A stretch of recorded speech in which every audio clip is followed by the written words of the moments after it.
3 règles pour gagner en efficacité. Vous connaissez certainement le slogan de Nike, Just Do It. Voilà, 3 mots simples qui mettent bien en avant le dépassement de soi. Just do it. Fais-le, simplement. L'idée est simple, hein. Just do it, fais-le, voilà. Arrête d'en parler, arrête d'en rêver, mais fais-le vraiment.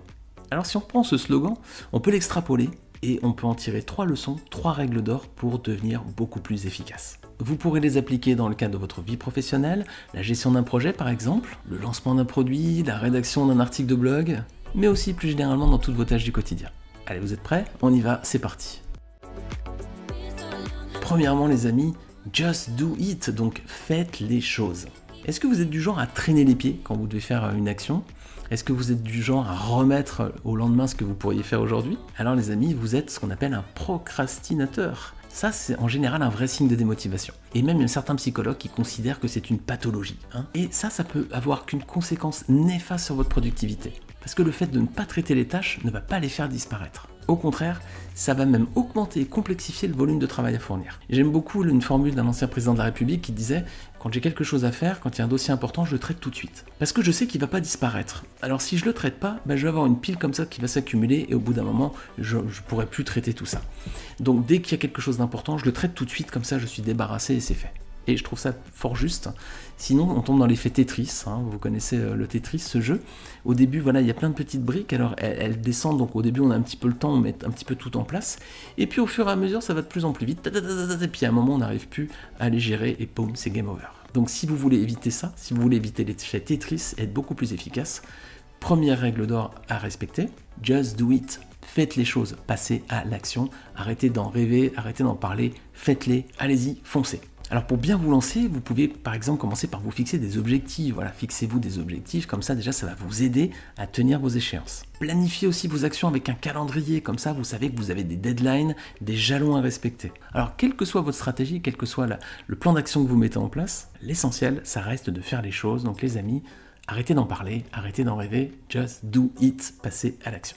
La deuxième règle d'or pour être plus efficace, c'est do it well. C'est bien de faire les choses, mais il faut aussi les faire bien. Sinon, vous risquez de passer à côté de votre objectif. On prend un exemple. Imaginons que vous avez décidé de faire un site internet pour vendre des paires de baskets. Ça vous a pris du temps, vous avez cherché certaines plateformes, etc. Et puis finalement, votre site est en ligne, mais maintenant vous vous rendez compte que la technologie, elle a changé entre-temps et que votre site web, il est complètement obsolète. Les amis, c'est du vécu. C'était pas pour des paires de baskets, mais j'ai déjà vu dans un autre environnement où ça avait pris tellement longtemps à développer le site web que quand il est sorti, la technologie avait tellement évolué que finalement il servait plus à rien. Alors dans ce cas, qu'est-ce qu'on a?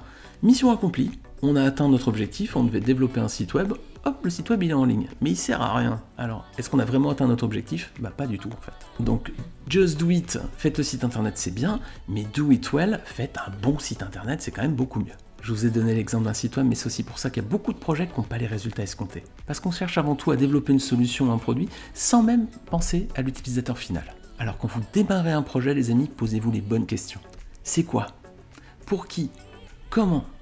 Quand? Combien ça coûte? Combien on veut obtenir comme résultat? Voilà.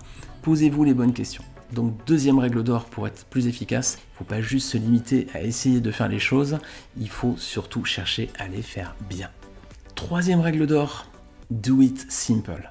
Les amis, aujourd'hui, on est environné par une très très grande quantité d'informations.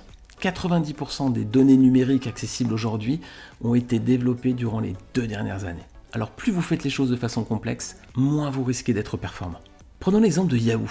Rappelez-vous au début du web, Yahoo c'était comme MSN, vous arriviez sur la page d'accueil et vous aviez plein d'informations. Alors vous veniez pour une recette de gâteau au chocolat et vous aviez la finance, vous aviez la météo, les politiques, le people, l'actu, le sport, la bourse. Vous étiez venu pour une recette de gâteau au chocolat et vous étiez perdu et noyé dans un flot d'informations. La stratégie de Yahoo, c'était que vous lisiez le plus de pages possible pour eux ensuite vendre des emplacements publicitaires. Bon, ça c'était le modèle des années 70, 80, 90. Maintenant, on arrivait à l'ère du web. Alors Google a bien compris, ils sont arrivés, ils ont mis en place un moteur de recherche comme Yahoo et avec une stratégie très différente. Juste une page blanche, un logo, un champ de recherche, un bouton et c'est parti. Et en moins de 2 ans, Google a obtenu 90% de parts de marché et Yahoo a quasiment disparu. Alors ça c'est une leçon pour nous, essayons de faire toujours les choses de façon simple, même si on est sur des projets complexes. L'objectif doit être d'être compris, accessible et utilisable le plus simplement du monde par le plus grand nombre possible d'utilisateurs.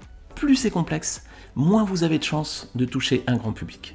Steve Jobs l'avait très bien compris. L'iPhone a été le premier appareil de très haute technologie à être vendu sans notice d'utilisation, sans mode d'emploi. Pourquoi? Parce que l'interface était complètement épurée. Un écran, un bouton et c'est terminé. Et vous pouviez le mettre entre les mains d'un bébé comme d'une personne très âgée.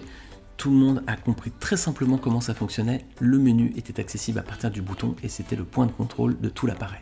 C'est ce qui a fait aussi le succès remarquable de l'iPhone parce que du coup, il ne se limitait pas juste à une population de geeks ou de personnes assez sensibles et à l'aise avec la technologie. Non, depuis les tout petits jusqu'aux personnes très âgées, voilà, ils ont réussi à atteindre le très très grand public. Alors les amis, do it simple, faites les choses simplement. Et on pourrait même rajouter less is more, moins et plus. Cherchez toujours à simplifier les choses. Cherchez toujours à les rendre le plus compréhensibles possible, voire à les vulgariser, qu'on comprenne tout de suite ce que vous voulez dire ou comment ça fonctionne. Et le fait d'être compréhensible tout de suite, ça va vous éviter ensuite de passer beaucoup de temps avec des explications, ça va vous éviter aussi que les personnes ne comprennent pas comment fonctionnent vos produits, et ça va vous permettre de toucher un très large public et de faire en sorte que vos produits soient tout de suite compréhensibles et facilement utilisables. Alors suivez la stratégie d'Apple les amis, afin que vos produits ne soient pas utilisés juste par un segment de la population qui soit à même de comprendre ce que vous leur proposez. Alors les amis, voilà 3 règles d'or pour être beaucoup plus efficace. Do it, faites les choses, arrêtez de procrastiner, passez à l'action. Faites les choses, mais faites-les bien, do it well, voilà. Pas seulement de dire j'ai développé le site web, c'est bon, il est lancé, mais le site web est en ligne et il est surtout vraiment performant et utilisable par les internautes. Et enfin, do it simple, voilà, faites les choses de façon simple, facilement compréhensible, et c'est comme ça que vous aurez l'approbation du plus grand nombre. J'espère les amis que cette vidéo vous a été utile. Venez me dire si ces 3 règles d'or justement vont vous aider à être plus efficace, et également comment vous pouvez les décliner pour votre activité. J'ai hâte de vous retrouver pour une prochaine vidéo. En attendant, vous pouvez en regarder ici et ici pour aller un petit peu plus loin. Et je vous dis à très vite. Salut à tous!